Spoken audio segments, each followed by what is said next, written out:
A graça e a paz de Cristo. Amém. Meus irmãos, nós vamos iniciar nossa escola bíblica dominical. E hoje nós vamos entrar direto na lição, porque nós teremos um ensaio depois no coral, então a gente precisa ganhar algum tempo, tá? Eu pretendo parar, pretendo encerrar a aula em torno de 10 e 10 no máximo, tá bom? Vamos ter um pouquinho mais de tempo, o irmão Felipe tem um pouco mais de tempo para trabalhar com os irmãos. Então hoje a gente vai ter que fazer uma aula um pouco mais concisa, tá? Peço a colaboração dos irmãos, tá bom? Irmãos, para nós iniciarmos nosso estudo hoje sobre o presbiterato, tá? Nós vimos a semana passada sobre o diaconato. Hoje, o outro ofício da igreja de Cristo, né? Principalmente na igreja presbiteriana, é o presbiterato, é a função dos presbíteros. Tendo em vista que nós teremos eleição na semana que vem, domingo que vem, dia 25, teremos eleição às 9 horas da manhã lá na sede de Suzano, na IPS, e estaremos votando os próximos presbíteros e também para diáconos, tá bom, gente? Então, responsabilidade do membro, né, da igreja, daquele que é membro maior, daquele que é membro comunigante, que precisa estar exercendo aí sua função. Então nós temos esse compromisso. Então, exposta à Constituição da nossa igreja, né, nós temos uma Constituição, previsto que o pastor oriente a igreja, dê aulas sobre os ofícios para que a igreja esteja bem preparada para votar. Então nós estamos cumprindo a Constituição. Lá na nossa igreja sede, o pastor Justo também está dando aulas sobre o diaconato e presbiterato também, sobre o oficialato, tá bom? Então nós estamos tudo certo, de acordo com o cronograma. Para iniciarmos, irmãos, vamos fazer uma oração, agradecer a Deus pelo momento de estarmos aqui, pelo privilégio, pelo prazer que temos de estar na sua santa, bendita presença. Feche seus olhos nesse momento, vamos buscar a graça desse Deus, buscar a bênção do Senhor. E para a nossa irmã Leila fazer essa oração, agradecendo ao Senhor por esse dia. Senhor, nosso Deus e nosso Pai, em nome de Jesus, ó Deus, nós te agradecemos por estar aqui, Senhor, esta manhã, podendo, Senhor, aprender mais um pouco do Senhor, ó Pai, aprender um pouco do trabalho, como funciona, Senhor amado, a nossa igreja, ó Deus querido, a cada responsabilidade, Senhor amado, que temos, ó Pai, diante de Ti. Perdoa, Senhor, os nossos pecados, as nossas falhas, e abençoa, Senhor, a cada vida, meu Deus querido, que se levantou para estar aqui, Senhor, nesta manhã. Até mesmo, Senhor, aqueles que não pôde estar, ó Pai, o Senhor sabe o motivo, conhece, Senhor, a necessidade de cada um, ó Deus. Que o Senhor venha nos fortalecer, que o Senhor venha colocar o nosso coração à disposição, ó Deus querido, dos trabalhos, Senhor, na Tua obra. Que o Senhor venha nos ensinar a cada dia, ó Pai, como Te servir. Em nome de Jesus, abençoa, Senhor, o nosso pastor, abençoa, Senhor, a nossa igreja e abençoa, Senhor, este trabalho, essa obra que teremos, ó Deus. Nós te agradecemos por tudo, em nome de Jesus. Amém. Amém, gente. Irmãos, o primeiro texto que vamos ver, que muitos veremos, está em Êxodo, capítulo 18. Peço que os irmãos abram. Êxodo 18, verso 13. Êxodo, capítulo 18, do verso 13 ao verso 27.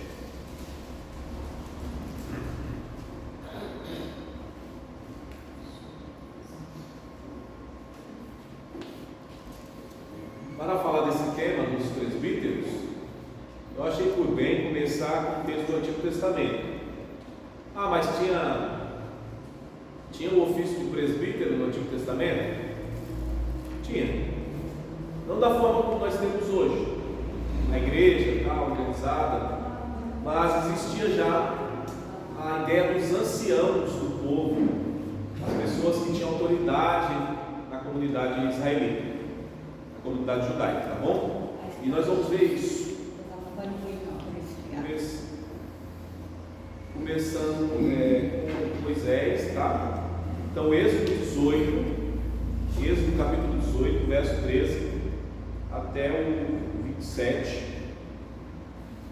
nós vamos fazer a leitura, tá, gente? Vou dar o próximo modelinho, fazer a leitura, aqui eu posso economizar um pouco de voz. Bom, do verso 13 ao verso 26, 27 só fala que Moisés se despediu da terra. Mas pode ler, do 13 ao 27, por favor. No dia seguinte, assentou-se Moisés para julgar o povo. E o povo estava em pé diante de Moisés desde a manhã até ao pôr do sol. Vendo, pois, o sopro de Moisés tudo o que fazia ao povo, disse: Que é isto que fazes ao povo?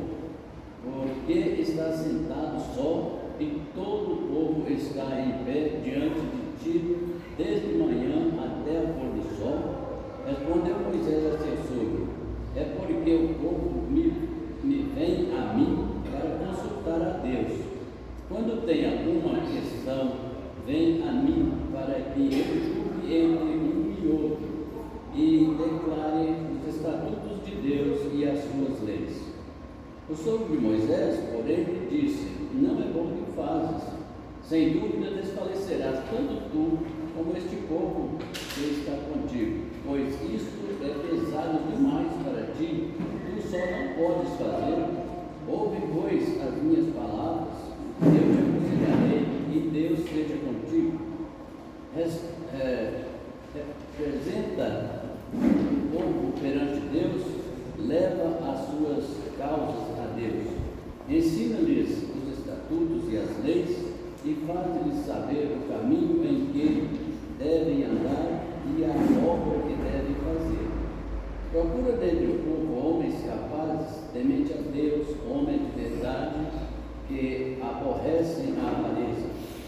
Põe-nos sobre eles por chefe de 1000, chefe de 100, e chefe de 50 e chefe de 10, para que julguem este povo em todo o tempo. Toda causa grave trarão a ti, mas toda causa pequena eles mesmos julgarão.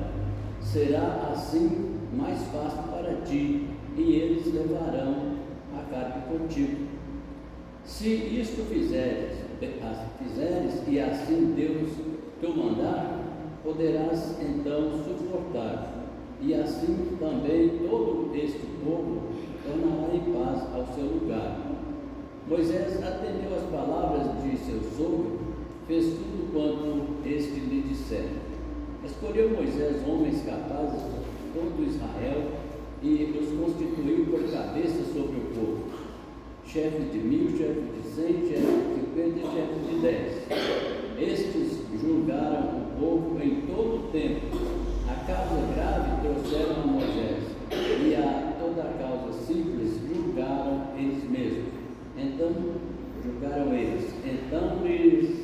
se despediu Moisés de seu sogro, e este se foi para a sua terra.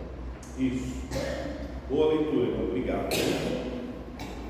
Irmãos, nós vemos aqui o início daquilo que foi depois oficializado na Igreja de Cristo como presbiterato. Aqui nós vemos, mais uma vez, nós vemos que o diaconato nasce de uma necessidade do povo. Quem lembra qual era o problema da igreja? Lá dos diáconos, na semana passada, qual era o problema que estava acontecendo? Os estavam sendo esquecidos. As viúvas de quem? Os helenistas. Estavam sendo esquecidas da distribuição diária.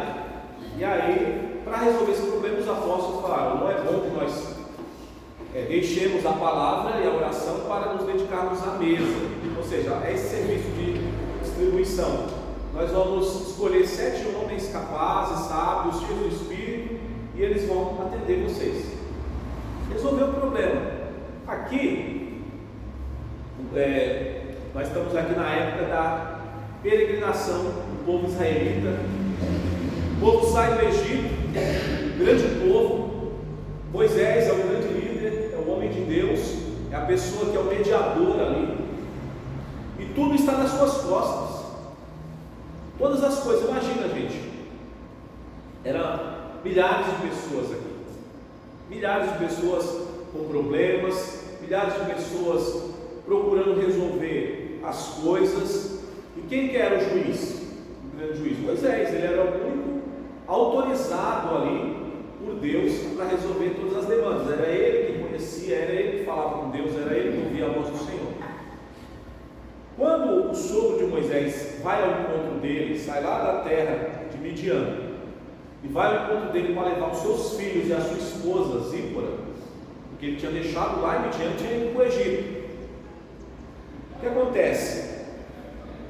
Moisés, Jetro, um homem mais experiente, alguém sábio, tá? Alguém sábio, alguém experiente, olha a função do seu genro, ele julgando a causa daquele grande povo. Moisés ficava ali o dia todo julgando, não dava conta. Era muito serviço, muito trabalho. E Jetro, então, vendo, né, o verso 14 mostra, vendo pois o sogro de Moisés, tudo que ele fazia ao povo, disse: que é isto que fazes ao povo? Por que te assenta só? O ponto aqui é sozinho. Por que você está sozinho? E todo o povo está em pé diante de ti. O povo ficava lá esperando, gente. Essa fila aqui, acho que era pior do que a do INSS. Quando você vai resolver alguma coisa, ou do SUS, né? Tem que esperar. Você precisa. E o povo ficava em pé diante de Moisés, desde manhã até pôr do sol, até a tarde. E aí, com certeza, né? Poxa, pessoal, esse Moisés aí está devagar, né? Com certeza rolava essas conversas, né? Mas Moisés não tinha culpa, ele estava fazendo o melhor dele. Mas ele era só assim, para cuidar de uma nação, né? Do povo inteiro. Então, o Moisés ele fala: ó, o povo vem a mim, eu tenho que julgar, estou fazendo o meu trabalho. E aí, o sogro de Moisés dá um conselho, gente, maravilhoso para Moisés. Que esse conselho ele vem inspirado por Deus, tá? No verso 17, o sogro de Moisés, porém, disse: não é bom que faças. Olha só, ele fala: não é bom o que você está fazendo, está errado. Por que não é bom? Ele fala: você vai desfalecer. Sem dúvida você vai desfalecer. Você não vai aguentar essa carga. Os irmãos sabem que o excesso de trabalho, o excesso de preocupação prejudica a saúde da pessoa. É por isso que tem que ter férias. A humanidade chegou ao consenso que todo ser humano que trabalha diariamente precisa de um período de férias, porque senão você vai se prejudicar. Às vezes é a curto prazo, mas pode ser a longo prazo também. Tem gente que aguenta. Então eu nunca fui favorável ao negócio de vender férias, sabe? Férias é férias, gente. Eu já fiz isso. Precisava, a empresa também dava aquela pressionada, né? E aí você tinha que vender 10 dias, 15 dias, né? E trabalhar o resto. Então precisa de férias. No caso aqui, Moisés ia desfalecer. E o Jetro fala: tanto tu quanto o povo. O povo também ia chegar uma hora que ia ficar muito revoltado. Porque a pior coisa é quando você precisa de uma causa, sua causa seja resolvida e não tem atenção de quem tem poder. Acontece muito isso, né? Tem gente que está com causa da justiça aí há quanto tempo? Anos e anos esperando uma causa na justiça e o juiz não julga. Pela demanda de trabalho? Pode ser, mas tem muita negligência, né? Os juízes podem colocar outros casos na frente, que eles julgam ser mais convenientes. Então tem uma série de coisas. Então o Jetro dá um conselho aqui no verso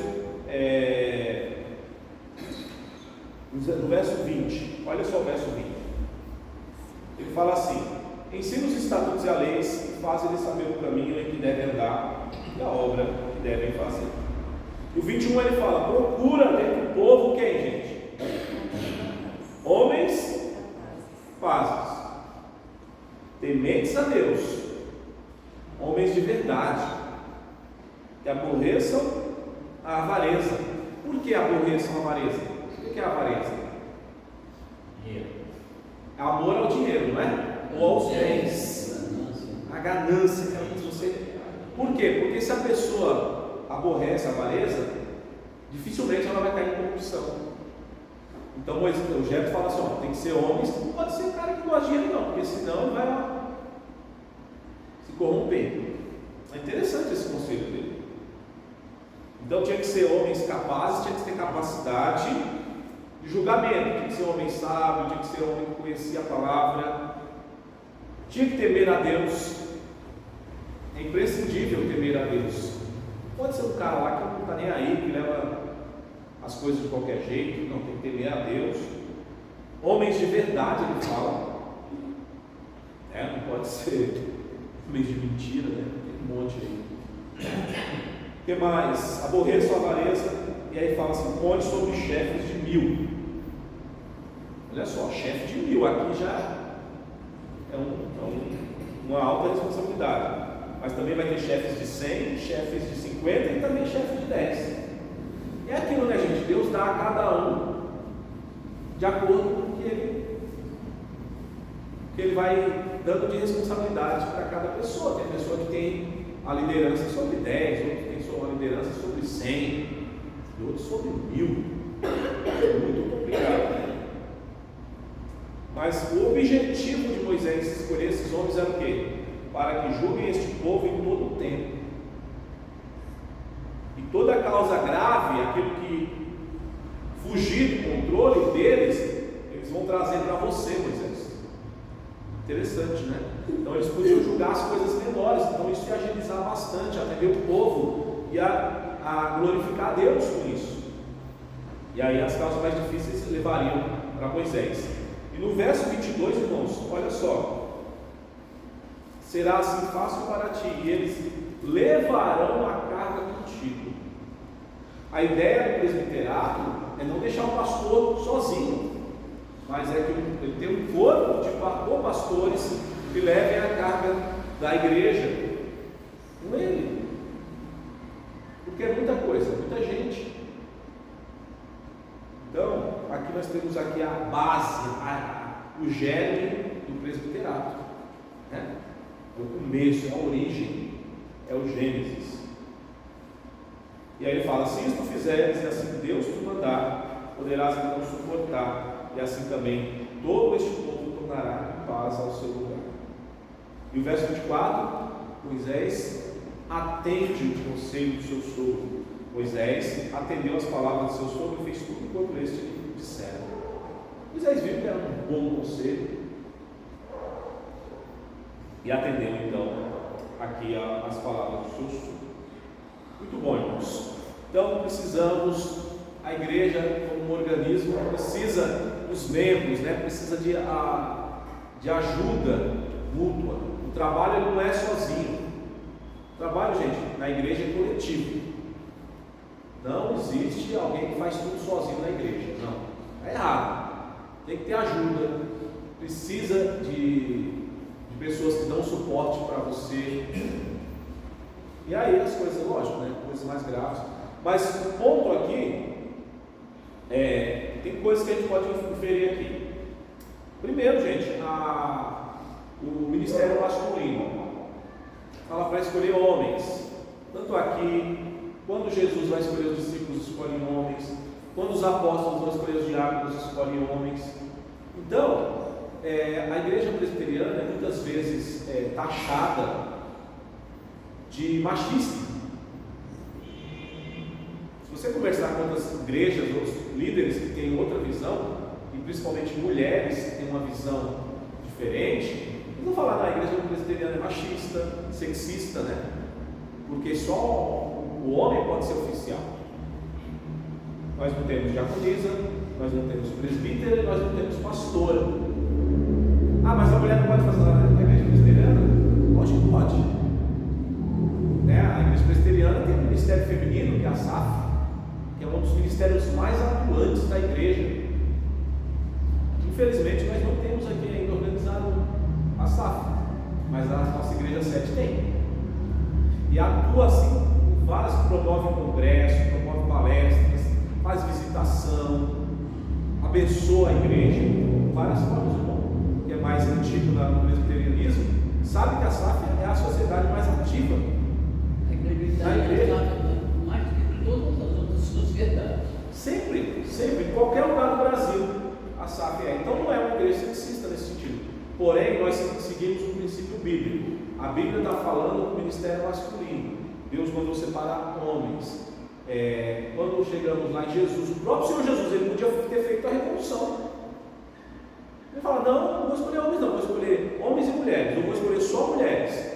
Se Jesus tivesse escolhido isso, aí seria a vontade de Deus. Mas não é assim, irmãos. A gente segue a palavra. A igreja presbiteriana é uma igreja que se submete à orientação bíblica, só a escritura. Se as outras igrejas não seguem, acham que isso é da época e que hoje nós podemos abrir espaço para isso, eles estão fazendo a revelia da palavra, mas não estão seguindo orientação bíblica, certo? Então nós não temos nada com outras igrejas nesse sentido, nós seguimos a palavra. Inclusive, as mulheres têm a maior ocupação do que qualquer homem, tanto faz, mas tem isso, em casa e tudo mais, o homem não pode trabalhar muito. Eu tenho certeza, eu vejo em casa. Aí é bem discutível isso, mas a igreja realmente a mulher tem jornada dupla, bem coisa. Mas o ponto não é nem esse. O ponto não é a justificativa, porque não é capacidade, porque tem mulheres tão capazes quanto os homens. Isso é fácil. Tão capazes quanto existe. Não é mais. Né? Esse dia meu filho perguntou: pai, quem é mais inteligente, um homem ou mulher? Não existe isso. Existem homens muito inteligentes e mulheres muito inteligentes. É comum. Não tem isso. Mas o ponto não é capacidade, o ponto não é por ser homem, simplesmente por ser homem tem que ser. Não, o ponto é bíblico. O argumento é bíblico. É a orientação da palavra, tá? Mas vamos entrar aqui agora, gente. Acho que eu já falei bastante. Tem um texto do Novo Testamento, Atos 14, 23. Eu gostaria que vocês lessem esse texto. Que nós vimos a base lá no Antigo Testamento e sabemos que os anciões, né? Os 12 anciãos, os 24 anciãos, né? Os 24 anciãos que está lá no Apocalipse, mas nós vemos que os anciãos em Israel, olha só, eles sempre tiveram um poder muito grande de julgar as causas. Vocês lembram quando Boaz, aquele que se tornou marido de Ruth, quando ele quer resolver a causa de Noemi, das terras lá, que é o parente mais próximo do levirato, que tinha que casar com Ruth e suscitar descendência para Malom, né? E aí o que ele faz? Ele pega e vai à praça da cidade e chama quem? Para julgar aquela causa? Os anciãos da cidade. Então era um costume de Israel, os mais velhos, né? Eu tenho até uma foto aqui com barba branca, cabeça branca. Por quê, gente? A ideia das cãs, da idade. A pessoa que tem idade e ela é orientada na palavra de Deus, é esperado que tenha sabedoria, é esperado que tenha ponderação, que tenha uma palavra sábia. A palavra diz isso. Mas eu conheço fulano que é velho, mas não tem sabedoria nenhuma. Parece, existe, né? Mas tem que ver a pessoa que é orientada na palavra, que é criada na igreja, que é envelhecido no trabalho cristão. Esse é experimentado e esse sim é um bom nome para ser um presbítero. Mas então um jovem não pode ser presbítero? Pode. Eu fui presbítero jovem. Eu tinha 32 anos, né? Mais ou menos. Era jovem. 102? Não, 32. Não te disse que eu tinha 102, não, 32, 33 anos. É a idade de Jesus, quando faleceu. Eu acho uma idade boa, já é casado, tudo, mas eu conheço presbíteros jovens também, mais jovens que isso, de 20 e poucos anos. Pode, a igreja presbiteriana permite, pode ser, né? Se a igreja julgar que a pessoa tem capacidade, porém o ideal é manter uma certa idade, porque a palavra presbítero, né, quer dizer ancião, quer dizer alguém que é experimentado na fé, não pode ser neófito, né? Você só pode ter idade, mas chegou na igreja agora? Não pode. mas não tem maturidade, então também não deve ser. Entendeu, gente? Então vocês que vão votar, vocês têm que olhar isso também, né? Temente a Deus, pessoa que tem sabedoria, pessoa que tem homem de verdade, tem palavra, uma pessoa crente, uma pessoa que tem todas aquelas qualificações que Paulo vai dizer. Então vamos ver Atos 14, quem abriu aí? O 23, né? É um versículo que eu acho muito importante. E promovendo-lhes em cada igreja a eleição de presbíteros, depois de orar com jejuns, os encomendaram ao Senhor em quem havia crido. Ok, então o Atos 14, 23 vai nos ensinar o seguinte, que era uma prática, né, na igreja, promover o quê? A eleição de presbíteros. Mas olha, debaixo de oração de jejum, não era de qualquer jeito. Então promover em cada igreja. Então cada igreja, lá no início do cristianismo, na igreja primitiva, cada igreja promovia a eleição de presbíteros. Então a igreja presbiteriana não tirou do nada, vai ter eleição no domingo que vem. Por quê? Porque o pastor Gilson quis? Então, gente, é Bíblia. Só que a Bíblia não fala, algumas coisas ela não fala. Por exemplo, o tempo de mandato, 5 anos, a igreja presbiteriana definiu. Mandato do presbítero e mandato do diácono deverá ser de 5 anos. Está lá na nossa Constituição. Não está na Bíblia o tempo de mandato. Mas na Bíblia está o ofício. Na Bíblia está a promoção, a eleição de presbíteros.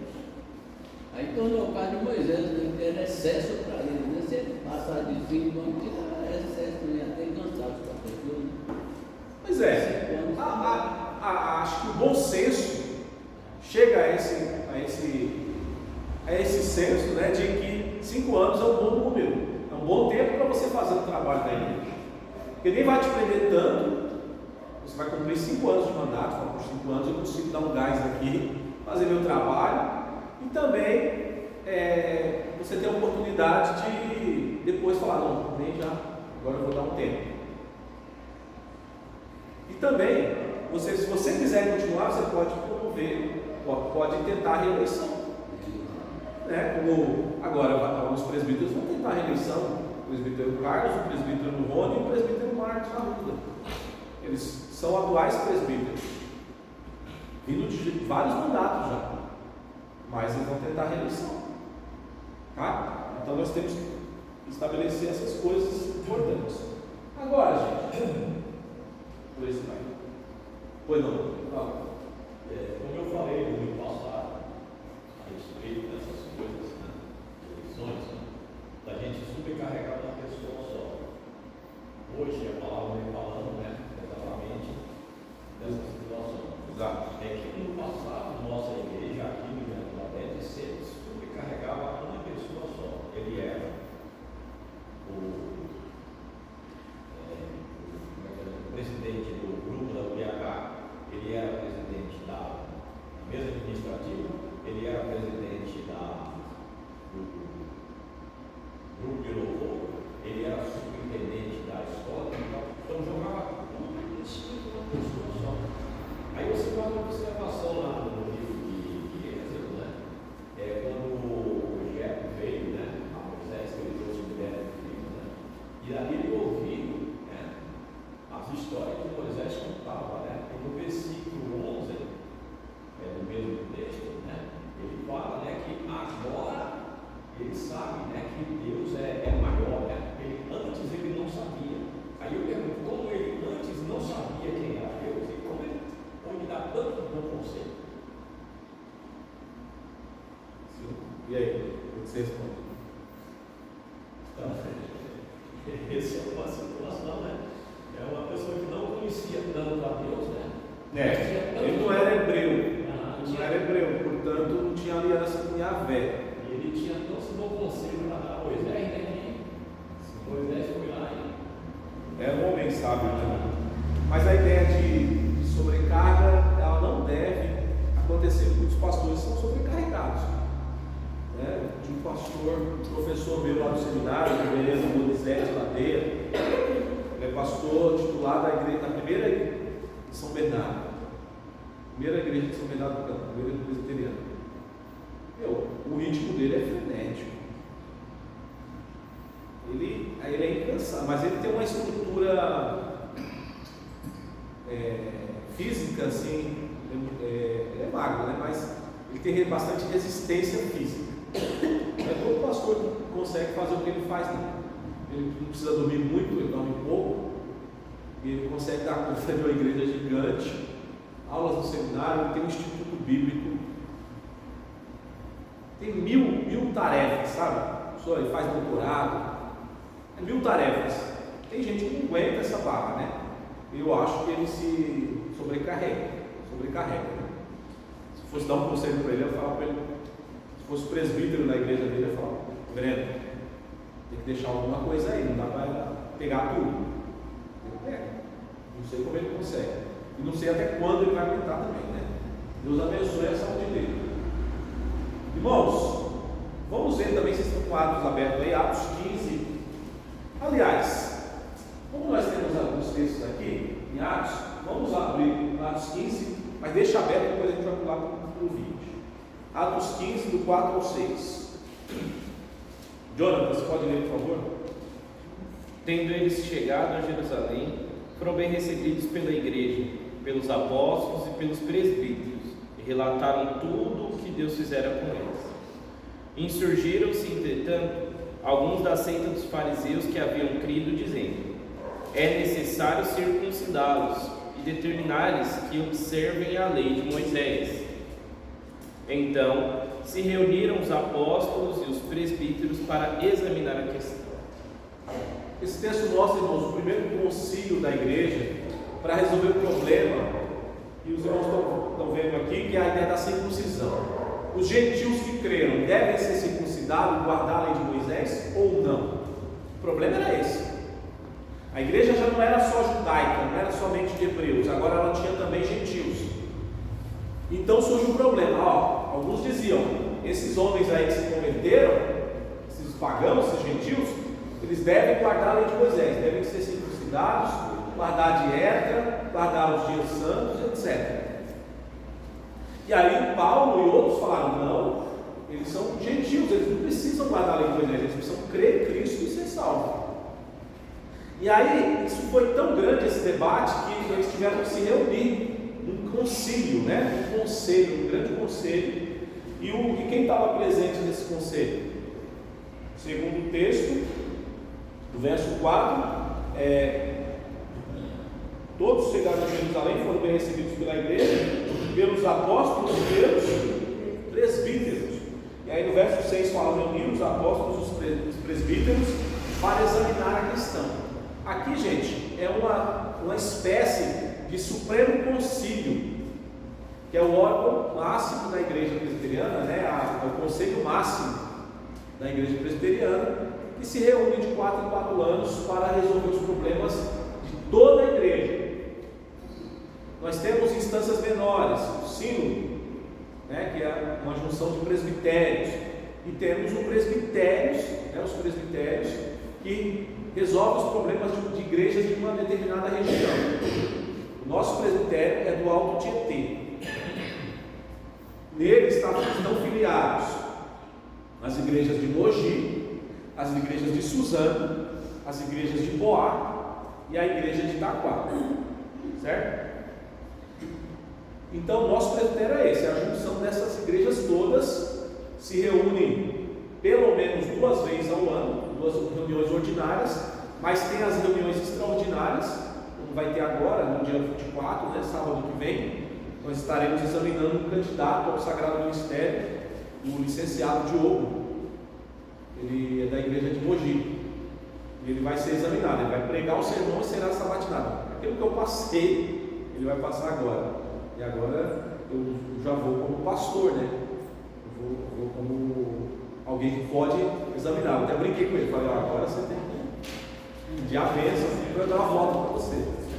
Brincadeira, né, meu amigo? E o rapaz, ele teve um problema de saúde gravíssimo. Acho que eu comentei com vocês. E teve 2 infartos, né? Rapaz jovem, 45 anos, eu acho que ele tem, 44, 45. teve esse problema de saúde, se recuperou e agora vai passar por esse teste aí para ser ordenado, tá bom? Então, gente, vimos que no texto os presbíteros já estavam presentes aqui no conselho, né? E aí eu falando, o presbitério resolve os problemas das igrejas da região, e o conselho resolve os problemas da igreja local. O conselho ele é representado por quem? Os presbíteros eleitos pelo povo, né? Os presbíteros regentes, como é chamado, e pelos pastores ou pastor, né? São os presbíteros docentes, que fizeram seminário, estudaram e foram consagrados, tá? Mas ambos são chamados de pastores na IPB. Só que um pastor, o pessoal fala pastor leigo, né? Mas são presbíteros regentes e o pastor é presbítero docente. Então, qual que é a configuração da nossa igreja hoje, da IPS? A nossa configuração tem 2 pastores, um pastor titular, que é o pastor Gilson, o pastor auxiliar, que sou eu, e nós temos 5 presbíteros, né?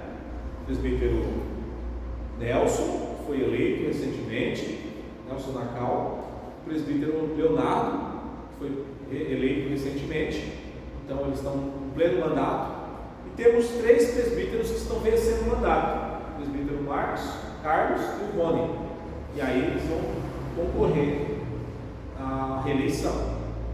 Ficou claro, gente, essa questão de organização da igreja? Então a igreja presbiteriana, ela pega esse modelo de concílios para julgar as questões. Então, na igreja local, tem algum problema aqui, ou lá na igreja de Suzano, o conselho vai lidar com isso. Esse problema, chegando ao conselho, eles vão se debruçar sobre o problema, e à luz da Escritura, da confissão de fé e da Constituição, nós temos esses meios, né? Nós vamos, em reunião no conselho, definir essa questão, julgar essa questão, porque a ideia era julgar, né? Já fala, Moisés, separa homens capazes para julgar. Aqui, eles vão julgar a questão também. Então, tanto no Antigo quanto no Novo Testamento, o presbítero tem a função de julgar as causas do povo. Ficou claro, gente? É por isso que os presbíteros eles têm autoridade. É por isso que o pastor tem autoridade. Ela vem da Bíblia, ela emana das Escrituras. Porque ele é alguém que vocês escolheram, né? Porque tem eleição tanto para pastor quanto para presbítero, que o povo escolheu, fala, olha, ele vai ser meu representante. Ele vai ser meu representante no conselho. Porque eu sei que ele vai julgar as coisas de forma justa, ele é temente a Deus, ele dá bom testemunho, é marido de uma mulher só, ele não é um beberrão, não é espancador, tem todas aquelas qualificações que a gente vai ver. Fala.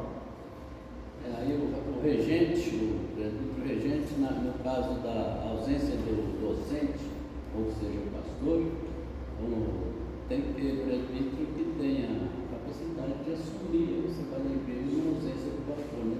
Então é um presbítero regente, né? O pastor é um presbítero docente. Ele é aqui muito bem lembrado, né? O presidente do conselho. O presidente do conselho sempre é o pastor titular, mas é sempre eleito um vice-presidente, deve ser um presbítero. Então o vice-presidente ele pode assumir a igreja, se o pastor ficar doente por um tempo, está ausente, férias, qualquer coisa, o vice-presidente assume. E mais, gente, pode assumir até mesmo uma assembleia, sabe? No sentido de, vai ter eleição, o pastor não pode estar, o vice-presidente assume. Eu já vi isso acontecer. O presbítero da igreja presbiteriana ele tem muito poder, nós não somos episcopais. O que é uma igreja episcopal? Uma igreja episcopal é aquela igreja, você já deve ter visto, que o pastor manda. O pastor manda em tudo. A figura do pastor ele falou, está falado. São igrejas episcopais que centralizam o poder na figura do pastor, de uma pessoa só. A igreja presbiteriana não, é um colegiado, o chamado conselho, que dirige a igreja. Então o presbítero, isso é a maioria, né? O presbítero por exemplo, 5 presbíteros e um pastor. Se os presbíteros quiserem tirar o pastor, eles vão tirar. Se eles quiserem barrar o projeto do pastor, eles vão barrar. Não, pastor, isso não é bom. Não é o momento para a igreja. Pode escolher outro pastor. Outro pastor. Aí vocês têm que esperar o mandato, né? Existe um mandato. E aí fala, nós vamos querer nova eleição. Isso, aí tem toda essa questão. Vai entrar no movimento presbitério, de eleição. Gente, é bem burocrático. Porém, são mecanismos para que não haja um domínio no rebanho. E assim, nós temos que orar para termos bons presbíteros, né? Porque tendo bons presbíteros na igreja, a igreja avança, a igreja vai na bênção do Senhor. Agora, eu conheço igrejas que teve presbíteros terríveis, que acabaram com a igreja. Fizeram, vamos dizer assim, né, na linguagem mais vulgar, puxaram o tapete do pastor, prejudicaram a vida daquele pastor, conduziram a igreja por caminhos errados. E aí o presbitério teve que intervir, né? Destituiu aqueles presbíteros. Isso acontece, gente. Por isso que vocês viram que foi através de oração e jejum. Não pode ser qualquer um. Agora, o presbítero, o Deli falou sobre a função do presbítero, do conselho e tal, mas o presbítero pode ser até presidente do Supremo. Nós já tivemos na história da IPB um único presbítero que foi presidente do Supremo Concílio. Não era pastor. E foi o presbítero Pedra, qual é o nome dele? Depois eu vou pesquisar o nome dele, mas ele foi presidente do Supremo Concílio durante o mandato. Então, pode ser presidente sínodo, presidente de presbitério, só não pode ser presidente do conselho, porque essa função é do pastor, tá? Ele que conduz a reunião do conselho. Mas no presbitério pode ser presbítero, no sínodo e também no Supremo. Interessante isso, né? Agora, gente, vamos ver o outro texto, 20:17. A gente tem que correr um pouquinho agora, para a gente dar conta. Vamos cantar junto.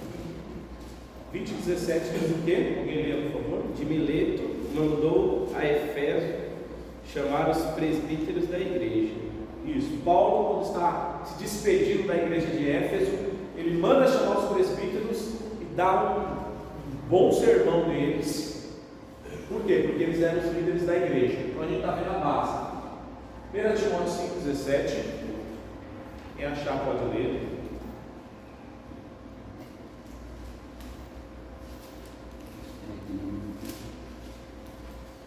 Timóteo 5:17. Eu achei. Não, 1 Timóteo. Quem achou? Devem ser considerados mercadores de dobrados honorários. Mercadores ou merecedores? Merecedor, perdão.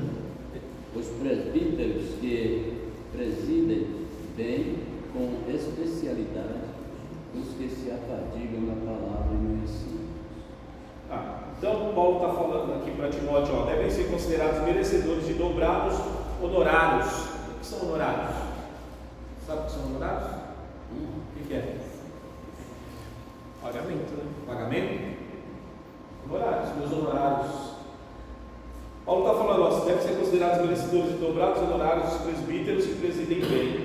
E aí ele fala da especialidade dos que se afadigam na palavra. A ideia do sustento aqui, né, gente? Em seguida ele já fala que não amordaceis o boi quando pisa o trigo e o trabalhador é digno do seu salário. Exatamente. Está falando justamente sobre o contexto é esse, né? Sobre o pagamento. Então a ideia aqui é o presbítero que se afadiga na palavra e no ensino. O que mais? Tito 1:8, 5. Um pouquinho mais para frente aí. Tito 1:5.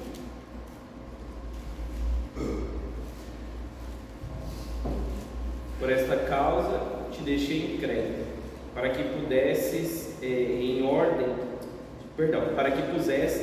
em ordem as coisas restantes, bem como em cada cidade constituísse presbíteros, conforme te prescrevi.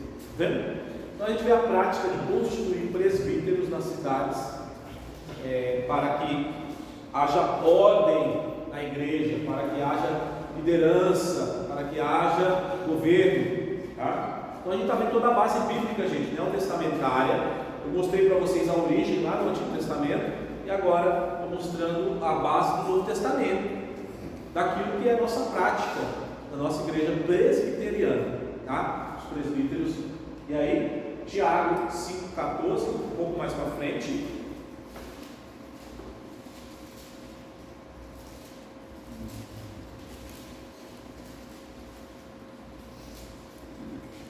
Fala assim: está alguém entre vós doente? Chame os presbíteros da igreja e estes façam oração sobre ele, ungindo com óleo em nome do Senhor.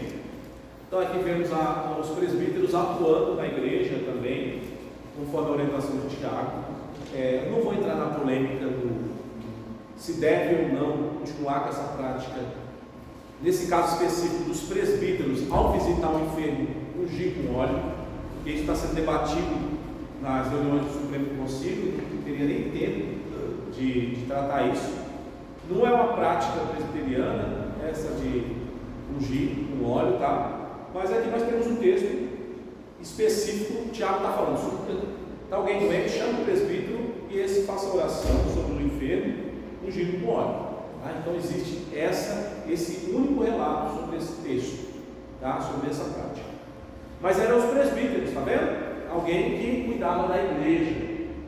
E por fim, 1 Pedro, só um pouquinho à frente, capítulo 5, verso 1.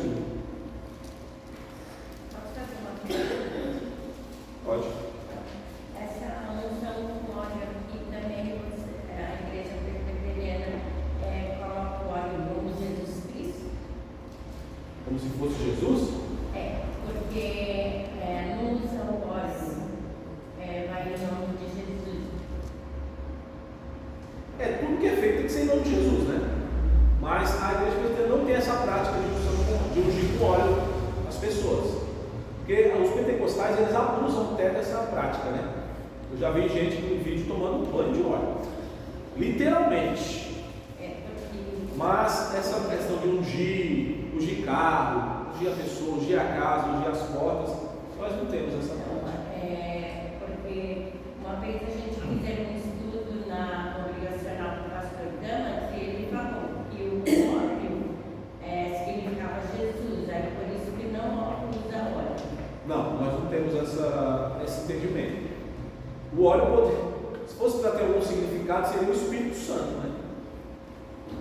Mas nós não temos esse entendimento que significa nenhuma das pessoas da divindade. Até em preparação de Samuel, né? Foi ungido. Havia a consagração dos sacerdotes no Antigo Testamento com óleo. Isso é fato. Mas não é uma prática presbiteriana. Mas como é que diz o Espírito Santo? Deveria ser o Espírito Santo. Faz tempo que eu estudei com ele, faz tanto tempo que ele não deu nada ali. Mas não temos essa prática, não temos muita base bíblica para fazer isso. Então, os presbíteros da igreja presbiteriana podem usar o óleo. Então, esse foi o debate no último Supremo. Aí decidiu que fica a cargo de cada conselho. Se o conselho quer ter essa prática específica, tá? Não é no culto, não é na igreja, não. Específico, como o Tiago fala. Está alguém doente, por exemplo, a dona Rosa está enferma. Aí os presbítero Carlos, presbítero Marcos, se o conselho achar por bem que eles devem ir lá fazer a oração da fé da irmã e ungí-la, o Supremo Conselho decidiu que nesse caso específico pode, não vai estar agindo contra. Porém, a maioria, dos presbiterianos não se valem dessa prática, desse texto único da Escritura para fazer isso. Agora, a unção é Jesus Cristo. Também a gente não tem esse entendimento. Eu sei que o óleo não tem significância. É uma coisa assim. Não, a gente não temos essa Fala dos ungidos de Deus. Oi, Aquele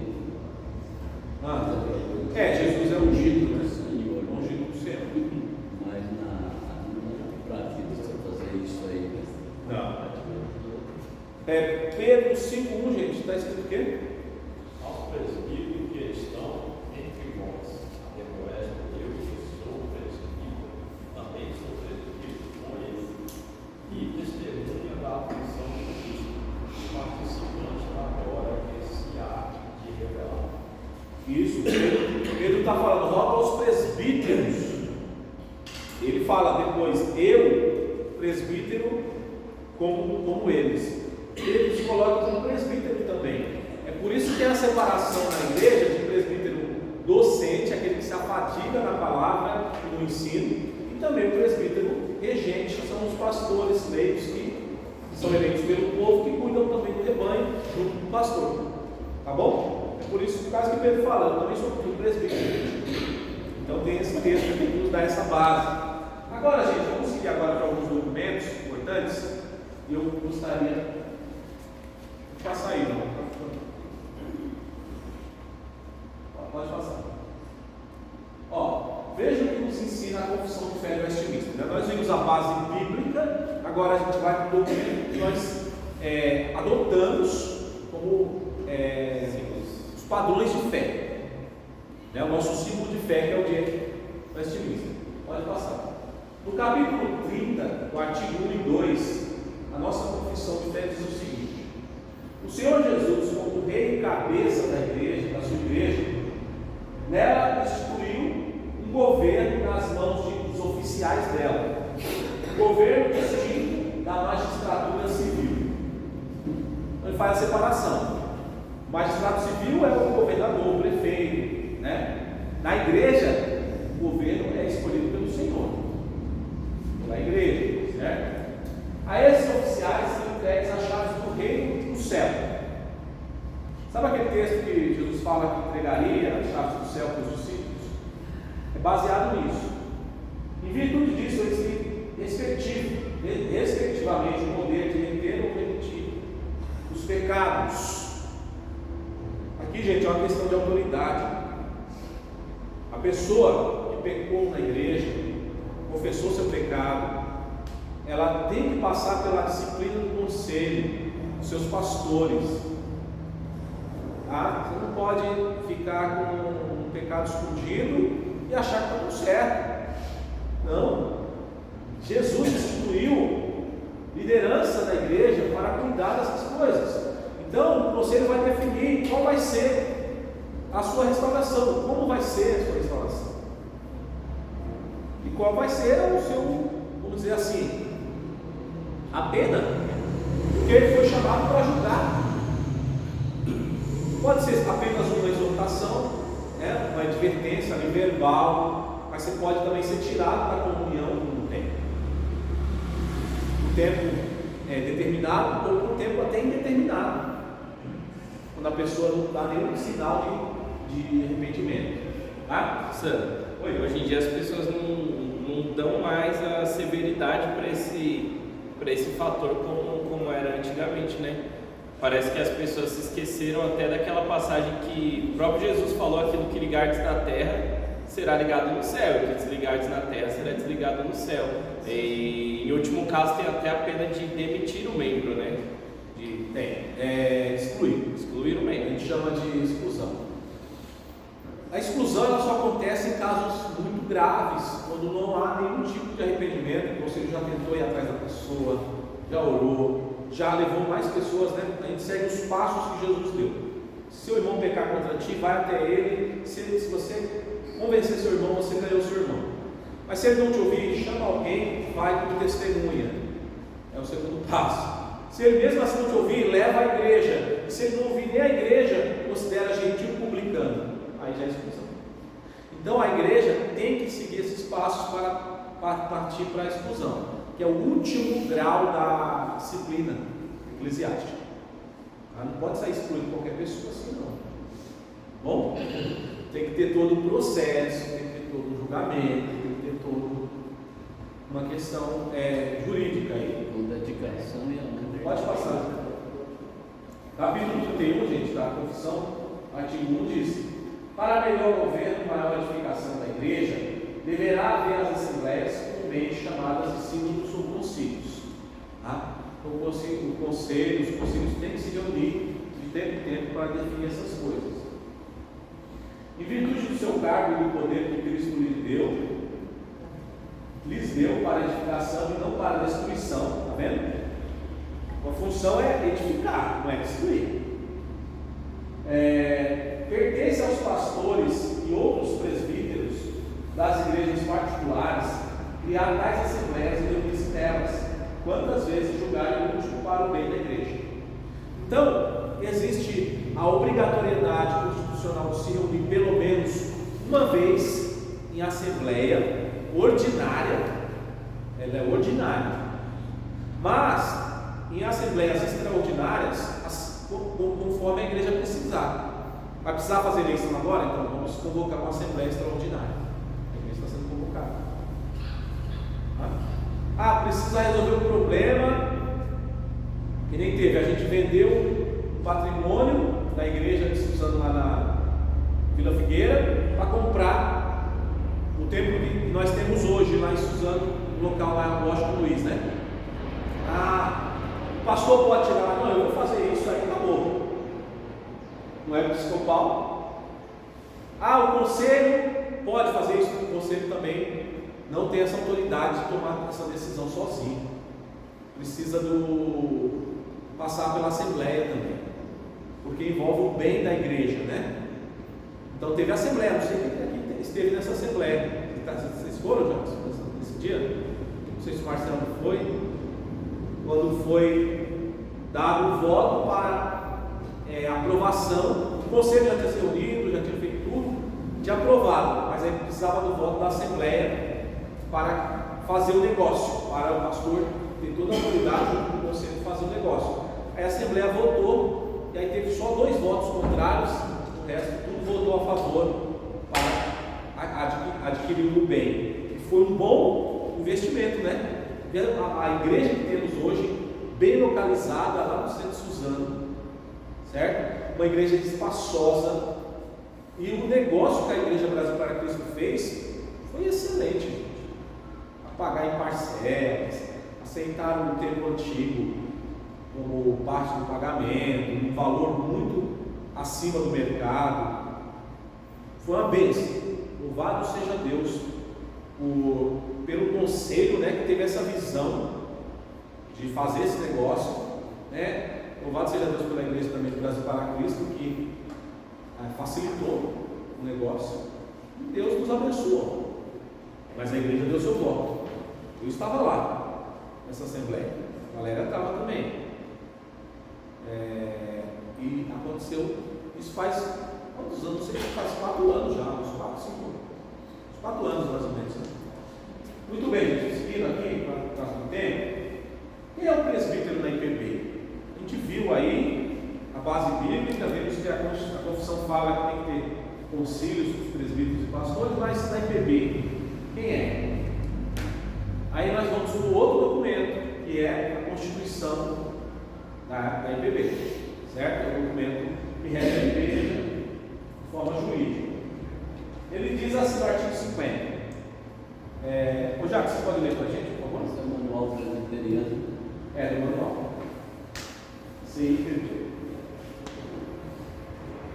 O presbítero é o representante imediato do povo, por este eleito e ordenado pelo conselho, para, juntamente com o pastor, exercer o governo e a disciplina e zelar pelos interesses da igreja que pertence, bem como pelos de toda a comunidade, quando para isso eleito ou designado. Isso. Então veja, gente, ele é representante do povo, tá? Aonde? Nos conselhos, ou no conselho. É ordenado, assim que ele for eleito, ele vai ser ordenado pelo conselho. Imposição de mãos, né? Sempre que é a primeira vez.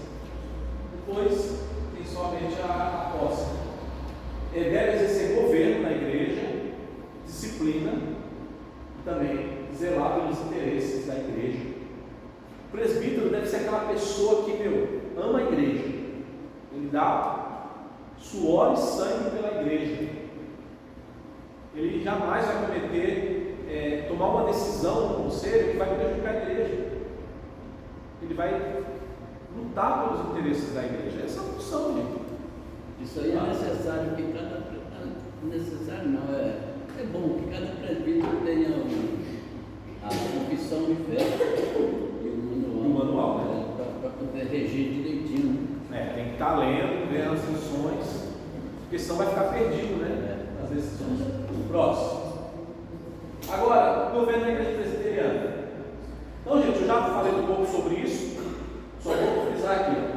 O governo das igrejas presbiterianas é caracterizado por um sistema de assembleias eclesiásticas, numa escala ascendente. Então, eu já falei isso. Na igreja local, o conselho, certo? Depois, nas igrejas de uma região, presbitério. A junção de presbitérios de uma determinada região. No nosso caso, é o Vale do Paraíba. Aí forma o sínodo. E a reunião de todos os sínodos do Brasil, o Supremo Concílio. Assembleia Geral. Então, a Assembleia, antigamente era chamada Assembleia Geral. Na conservadora, até hoje, é chamada Assembleia Geral. Mas mudaram o nome do Supremo Concílio. A igreja presbiteriana de Itaim Paulista fez não sei como é que chama, para que tenha uma reunião por ano, os presbíteros junto com os diáconos, para que os diáconos conheçam o Funcionamento da igreja. E eles têm também uma organização de seguir aquilo que o conselho faz, para fazer a reunião normal com os diáconos presentes muitos por ano. Então, presidente, mas isso é uma organização da igreja local, não é constitucional, né? Tem que ter a orientação da junta diaconal. É importante a junta diaconal e o conselho caminharem juntos para ter um bom andamento da igreja. Muito bom exemplo. Agora, gente, conselho. O que é o conselho? Que órgão é esse da IBB? O conselho, gente, é formado pelo pastor ou pastores. Quando há mais de um pastor, aqui no nosso caso, tem o pastor titular e tem o pastor auxiliar, que sou eu. Então, pelos pastores e presbíteros, chamados docentes, e os presbíteros são chamados regentes, né? Os pastores docentes e os presbíteros regentes. O presbitério é o conselho constituído por todos os ministros e presbíteros representantes das igrejas a ele vinculadas, eclesiasticamente, em uma região definida. Então, o presbitério do Alto Tietê, quem são os membros do presbitério? Todos os ministros, todos os pastores. Eu sou membro do presbitério, não sou membro da igreja. Engraçado isso aí, né? Você é membro do presbitério da região, porque o presbitério vai lidar com a sua vida eclesiástica, vai cuidar da sua vida. E no presbitério também, além dos pastores, um presbítero do conselho é eleito internamente ali para ser representante do presbitério. Então, cada igreja, o pastor já é membro, então não precisa eleger, mas tem que eleger um presbítero do conselho para representar a igreja. Delegado. Um delegado no presbitério. Então, no nosso caso, na nossa igreja, quem é o representante do conselho do presbitério do Alto Tietê? O presbítero Carlos. Não, o presbítero. O presbítero Gilson e eu somos membros natos. Presbítero docente. Nós somos parte do presbitério, mas o conselho é eleito por um ano, certo? Sempre por um ano, para ser representante do presbitério. Quando eu era presbítero, teve um ano que eu fui representante do presbitério. Eu adquiri bastante experiência também nessa ida. Mas você pode fazer uma reunião com o conselho e cada ano pode mandar uma pessoa que dispõe, que tem conhecimento, para participar da reunião do presbitério, um delegado, né? Agora, esse que é já preparado para isso é porque ele é o mais competente, né? Isso, o conselho julga não mandar alguém que está chegando agora, por exemplo, o presbítero Léo, só se for para ele adquirir experiência. Mas, para participar das discussões, ter voz, ter voto de forma mais produtiva, é melhor você mandar alguém que já tem conhecimento dos trâmites do presbitério, como funciona. eu mesmo já fui. Mas é bom também para ter experiência. Eu não tinha experiência em mandar. Eu não sabia que o pastor brigava tanto quanto essa As presbitério é para gente grande, viu? Ali as tradições são calorosas. Eu já vi, E aí, gente, para finalizar o sínodo, né? Que depois do presbitério tem o sínodo, é um conselho constituído de ministros, presbíteros que representam os presbitérios de uma região determinada. Ou seja, dentro do presbitério tem os pastores e os presbíteros ali. E aí há uma eleição entre eles para ver quem vai representar o presbitério no sínodo. Aí é eleito geralmente 2 pastores e 2 presbíteros. E aí são levados, eles são representantes no sínodo. E por fim, o Supremo Concílio, que é o concílio máximo da igreja, que se reúne de 4 em 4 anos, tá? Para definir as coisas mais importantes da igreja. É o concílio que atua como órgão máximo da igreja presbiteriana do Brasil, exerce sua jurisdição sobre todo o território nacional. Então aqui é nível de Brasil, então você vai ver cara do Rio de Janeiro, do Nordeste, vai ver pessoas do Sul, todos se encontram no Supremo Concílio, tá? Mas todo mundo pode ir? Não, tem que ser eleito, né? Delegado, inclusive os pastores. Além de ser a última instância para tratar determinadas questões internas. Então, quem vai para o Supremo? Os sínodos que vão escolher quem vai para o Supremo. Vão eleger ali entre os pastores. Bom? Então, você vê que é bem burocrático. Bem burocrático. O membro comum da igreja, ele fica só aqui na igreja, ele não tem nem ideia dos trâmites, a não ser aqueles membros que gostam de política da igreja, né? Que procuram saber. Por exemplo, qual foram as últimas discussões do último Supremo? Uma delas foi a opção com óleo. Outra discussão, ministério feminino. Tem alguns grupos, alguns pastores, presbíteros que querem que tenha ordenação feminina, mulheres, pastoras, né, pregadoras, etc. Então teve essa discussão acalorada lá também no Supremo. E eles têm toda uma decisão que as igrejas têm que acatar. Tá? A decisão sobre o ministério feminino é que não, as mulheres não foram chamadas para ter esse ministério. Tá? Então, é importante vocês, irmãos, como membros, estarem atentos, né, às decisões políticas da igreja, porque vai mexer diretamente com a nossa igreja. Bom, caminhando para o fim, é exigido do presbítero o quê, gente? Aí nós temos como base, 1 Timóteo 3,7, uma vida exemplar. Tá? Então, deve ser repreensível, esposo de uma só mulher, temperante, sóbrio, modesto, o que mais? Hospitaleiro, apto para estar. Isso aqui é importante, tá, gente? O presbítero, ele tem que ser alguém que conheça as escrituras, conheça os símbolos de fé e ter aptidão para dar uma aula para a igreja. Não pode ser alguém que não sabe dar uma aula. É um requisito básico para ser presbítero, né? Então, a questão da docência. Não dá ao vinho, certo? Já expliquei isso aqui, a questão do vinho, né? Sempre uma polêmica, mas não pode ser beberrão, a ideia é essa. Ele não pode ser alguém que dá escândalo, fica embriagado, fica bebendo no boteco. O presbítero lá, ele está falando, bebendo café, não, tá? Aí escândalo, né?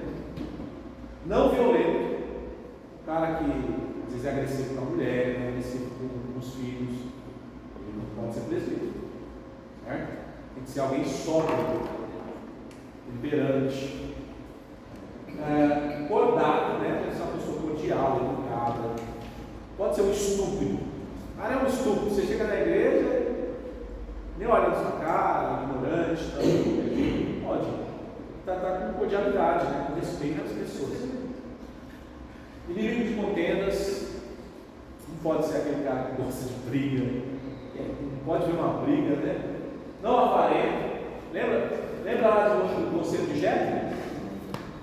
Homens o quê? Não avarentos. A questão aqui complicada. Governe bem que a própria casa, criando os filhos sob disciplina com todo respeito. Esse ponto aqui eu já vi pessoas serem reprovadas no conselho por não terem a casa sobre ordem. A igreja indicou o irmão tal para ser presbítero. Esses nomes que foram indicados passam pelo crivo do conselho, certo? Vocês sabem disso, né? Aí o conselho vai ver, fulano de tal, vamos ver, ele tem as características, tal, beleza. Mas esse aqui não dá. A casa dele é uma bagunça, né? A mulher faz o que quer na vida dele. Os filhos são desobedientes, dão mau testemunho, terríveis, não são nem crentes. Uma pessoa dessa, ele deve ser cristão, deve continuar na igreja, mas ele não pode exercer o cargo de presbítero. Por quê, gente? Por causa da vida exemplar, deve ser um exemplo do rebanho. É muito triste porque tinha uma pessoa na igreja e a pessoa era uma bênção, era apto para ensinar, era cordial, era trabalhador na obra, era pau para toda a obra. Porém, a casa dele estava meio bagunçada. Ele não estava conseguindo governar a casa, um chefe de família. E aí ele foi impedido de concorrer. Sandro, nessa questão aí dos filhos, quando os filhos de um determinado irmão já são adultos e aí porventura acaba seguindo caminhos fora da palavra de Deus, ainda assim seria ele reprovaria nesse requisito? Então, há um debate sobre esse ponto. Eu entendo, Sandro, que a partir do momento que os filhos cresceram, de maior, casados, eles saíram da sua casa, aí se eles se desviaram lá, foram para outra religião, não sei o que aconteceu, eu acho que nesse caso não interfere. Porque ele já criou os filhos na disciplina, ensinou a palavra, e enquanto estava debaixo do seu teto, debaixo da sua autoridade, eles estavam submissos à palavra. Agora, a partir do momento que saíram, qual o controle que você tem? Entendeu? Eu falo isso porque na época da Assembleia de Deus, né, que eu era do Ministério do Belém antigamente, tive um pastor que sofria muito com isso. Os filhos deles pequenos, todos uma bênção, mas o mais velho que já tinha saído de casa, se desviou completamente da palavra e ele sofria muito. Você via que ele falava com pesar, ele orava, pedia oração pelo filho dele, querendo que o filho dele se voltasse para Cristo novamente. Isso. Eu mesmo tenho dois que não faz cada forma, mas foi criado, orientado até a sua idade. Nós temos pastores famosos aí, pregadores excelentes. Infelizmente o filho está desviado. Entendeu? Então, acontece, né, gente? Nós não temos o poder sobre a salvação de ninguém e sobre a soberania, sobre a salvação de ninguém. Porém, eu acho que esse critério aqui, Jonathan, quando os filhos estiverem debaixo do seu teto. Então aconteceu o seguinte: teve um presbítero, o filho já era de maior, mas ainda vivia com ele, era solteiro e ainda vivia com ele, e aí estava dando escândalos assim, né? Sabia que tinha uma vida mundana e tal. Aí nesse caso, eu votei por ele não estar apto, porque estava debaixo do teto. O meu critério foi esse. Estava sob o seu governo ainda. Agora, a partir do momento que o filho cresceu, né? Saiu de casa, foi fazer sua vida, bom, não tem o que fazer. Ele está sempre aconselhando, né? Mas obrigado. Aí nesse caso, o meu sobrinho, ele não é evangélico, mas ele tem um filho. Ele agora tem 22 anos, mas quando ele completou 18 anos, ele chegou, abriu a boca e falou bem alto: agora eu tenho 18 anos, eu faço da minha vida o que eu quiser e ninguém tem mais do que ele que reclamar. Aí o pai dele falou assim: não, arruma duas coisas, você pode sair pela porta da rua, arrumar um lugar para você, porque quando você estiver aqui, você vai ter problema nesse livro. Agora escolha, qual você quer ver? Meu pai Certo? Saiu nada, né? Saiu nada. Pedinha da mãe, roupa lavada, isso aí ninguém quer. Todo mundo quer. Mas, tá certo, quando tiver debaixo do seu teto, né? Pode ajudar, deve ajudar nas questões financeiras e tal, mas está debaixo do seu teto, você deve todo respeito e autoridade. Agora, imagina você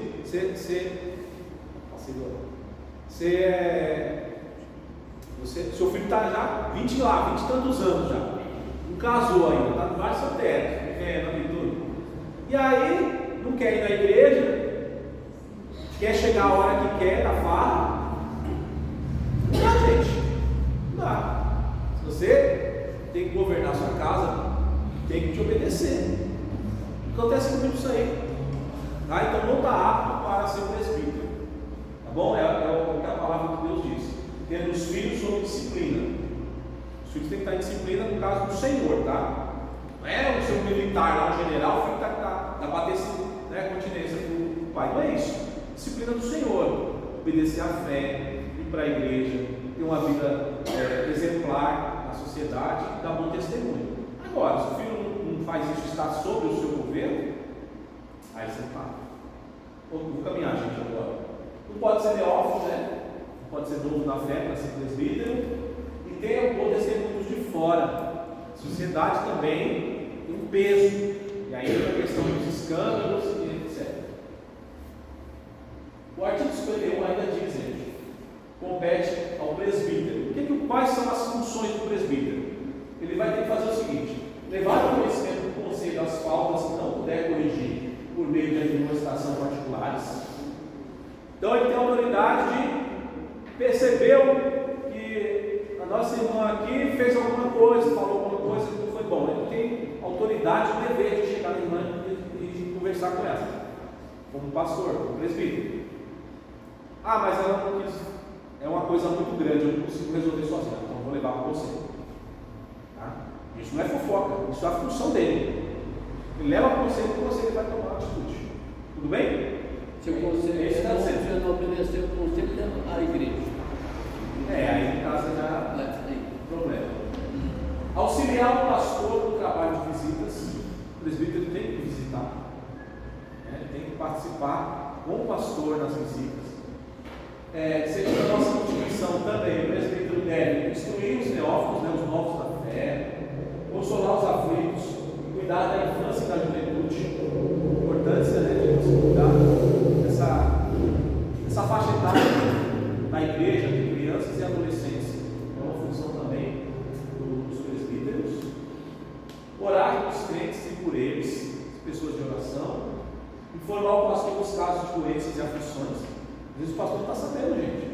Quando está doente, o presbítero vai dizer: quando está doente, precisamos ir lá, levar a ceia, fazer uma oração, alguma coisa. Tá? Distribuir os elementos da Santa Ceia. Parece que pode ser qualquer um. Não, gente. É uma função que, segundo a nossa Constituição, cabe ao presbítero. É eles que vão distribuir os elementos da Santa Ceia, segundo a nossa Constituição. Tá? No seminário teve cultos lá, nós fizemos na capela. Aí tinha um pastor lá que pregava e perguntava: tem alguns irmãos seminaristas que é presbítero ou já foi, que está em disponibilidade?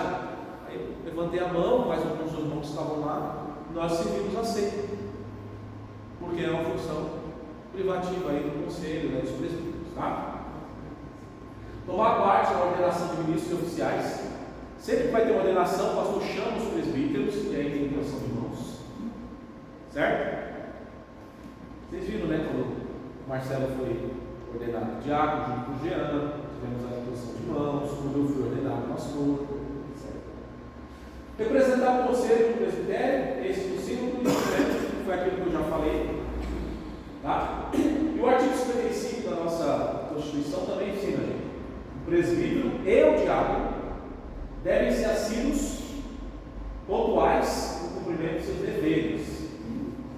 Isso é uma carga, uma responsabilidade colocada sobre os oficiais. O presbítero e o diácono. Pontualidade, gente.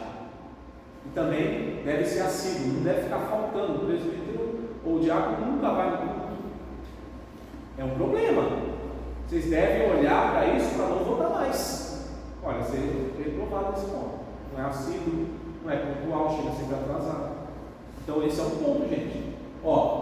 Irrepreensíveis na moral. Aí é a questão de caráter, Não deve ter uma moral complicada, sabe? Tudo isso é importante a gente estar analisando. Sãos da fé. Uma fé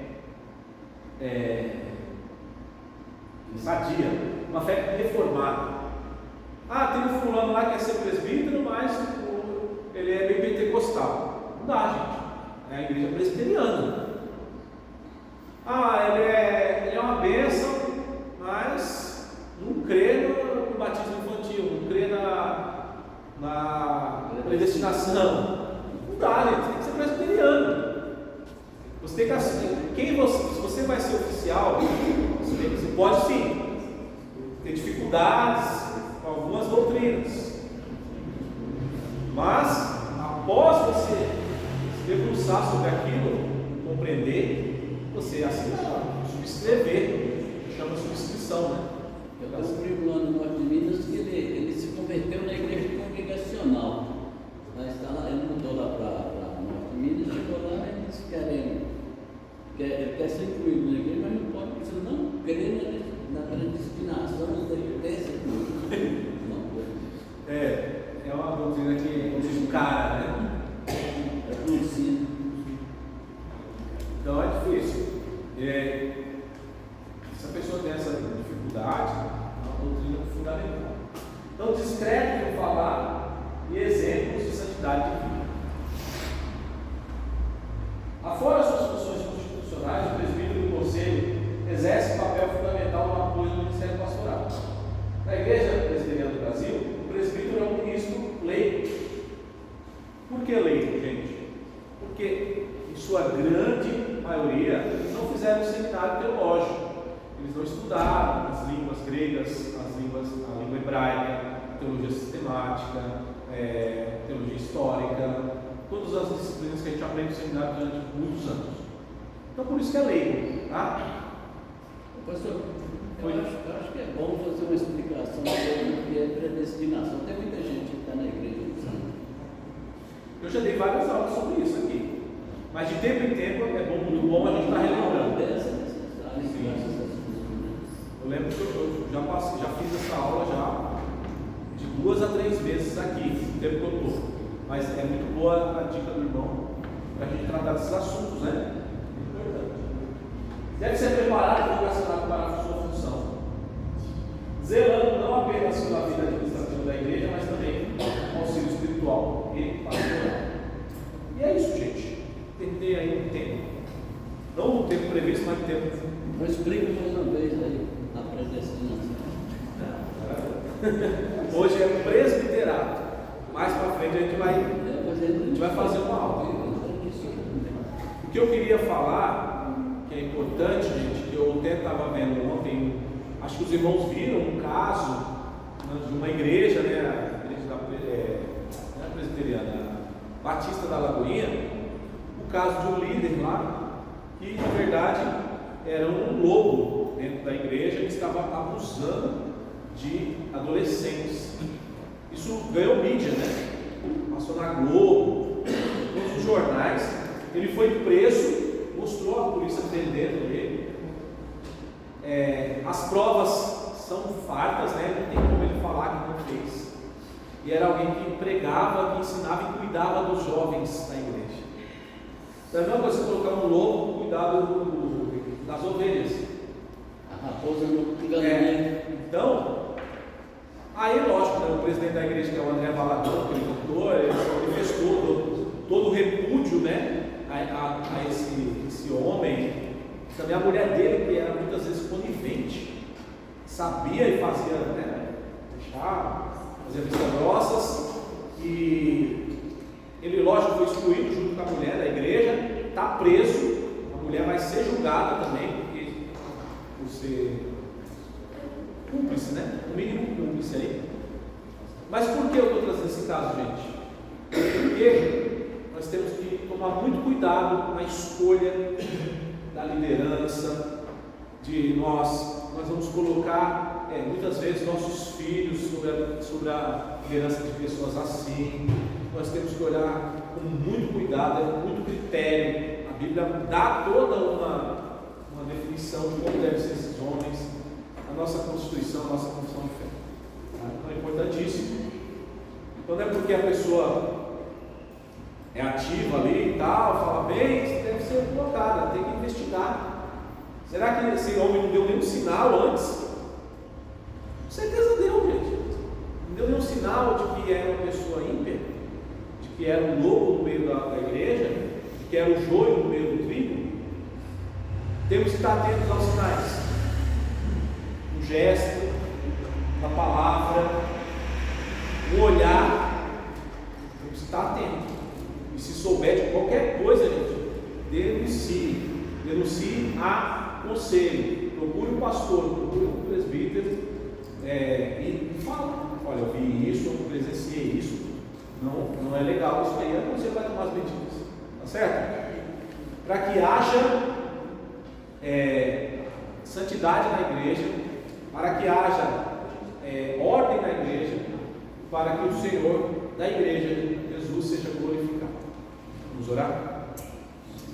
Vamos orar, e nessa oração a gente vai pedir a misericórdia de Deus sobre nossa igreja, rogar as bênçãos do Senhor sobre a eleição do domingo que vem, que a igreja de Cristo possa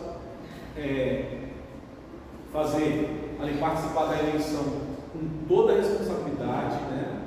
E que o Senhor já sabe, o Senhor já determinou quem vai ser eleito, quem serão os eleitos para exercer esse cargo tão importante da igreja. Oremos para o nosso irmão presbítero Deli. Irmão, posso colocar de pé para fazer a sua oração e rogar as bênçãos do Senhor sobre a nossa igreja, sobre a eleição. Eterno Deus e Pai, mais uma vez, Senhor, aprendendo lições da Tua palavra, que nos vem orientar como viver, nós pedimos-te, ó Deus, que Tu tenhas misericórdia do Teu povo, perdoa os nossos pecados, Senhor, limpa o nosso coração, purifica-nos e capacita-nos a trabalhar na Tua obra. Sim, Senhor Deus. Concede a Tua graça, meu Deus, nós sabemos que a Tua graça já veio sobre nós, mas precisamos cada dia reforçar para que nós sejamos, ó Deus, acertados em nossa fé e que possamos, ó Deus, estar confiados em Ti em todo o trabalho. Agradecemos essa maravilhosa lição que recebemos agora e ajuda-nos, ó Deus, a ter com bastante sabedoria na nossa vida e submissão para vivermos o que ela nos ensina. Dá-nos a direção, abençoa o Teu servo pastor, todos os nossos irmãos aqui presentes, ó Deus, que cada um esteja, ó Deus, na sua humildade, servindo ao Senhor com alegria, buscando o Senhor cada dia e colocando o Senhor diante de todas as coisas que tens a fazer, que temos a fazer, Senhor, para que possamos, ó Deus, depender do Senhor em tudo e por tudo. Sem Ti nada somos, nada podemos fazer. E por isso nós te agradecemos em nome de Jesus. Amém. Irmãos, encerramos então a nossa aula. Eu tenho só duas coisas para